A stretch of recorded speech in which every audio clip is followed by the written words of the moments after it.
স্বাগত জানাচ্ছি প্রবাসী বাংলাদেশে। বিশ্বের বিভিন্ন প্রান্তে থাকা প্রবাসীদের খবরাখবর নিয়ে আয়োজন আপনাদের সাথে আছি আমি সৌমিত্র শুভ্র। সংযুক্ত আরব আমিরাতের রাষ্ট্রদূতের কাছে স্মারকলিপি দিয়েছেন আবুধাবি বঙ্গবন্ধু পরিষদ কেন্দ্রীয় কমিটির নেতারা। বিভিন্ন দাবি নিয়ে এই স্মারকলিপি দেন প্রবাসী কমিউনিটি নেতারা।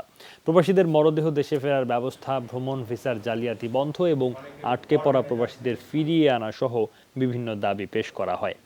এ সময় বক্তব্য রাখেন কমিটির সভাপতি ইফতেখার হোসেন বাবুল এবং সাধারণ সম্পাদক নাসির তালুকদার। বক্তব্য রাখেন দূতাবাস minister Mizanur Rahman, passport counsellor Riazul Haque. স্মারকলিপির বিষয়ে প্রবাসী নেতাদের আশ্বস্ত করেন রাষ্ট্রদূত।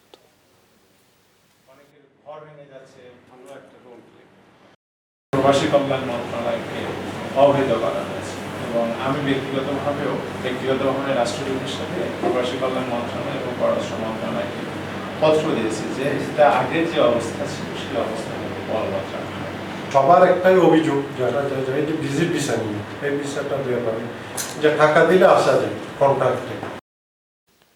মালয়েশিয়ায় প্রবাসী বাংলাদেশিদের সর্বোচ্চ সেবা দেওয়ার চেষ্টা চালিয়ে যাচ্ছে বাংলাদেশ দূতাবাস। বাংলাদেশ প্রেস ক্লাব অব মালয়েশিয়ার নেতৃবৃন্দের সাথে আলোচনাকালে মিশনের ভারপ্রাপ্ত হাই কমিশনার মোহাম্মদ খোরশেদ আলম খাস্তগির এই মন্তব্য করেন। বলেন, প্রবাসীদের সহজে ও দ্রুত সেবা দিতে কর্মীদের নির্দেশ দেওয়া হয়েছে। করোনা পরিস্থিতিতে মালয়েশিয়া সরকারের নিয়ম অনুযায়ী ডাকযোগে পাসপোর্ট আবেদন গ্রহণ এবং অনলাইনে ডেলিভারি স্লিপ গ্রহণের মতো নিয়ম চালু করেছে, যা ইতোমধ্যে সাধারণ বাংলাদেশিদের প্রশংসা কুড়িয়েছে।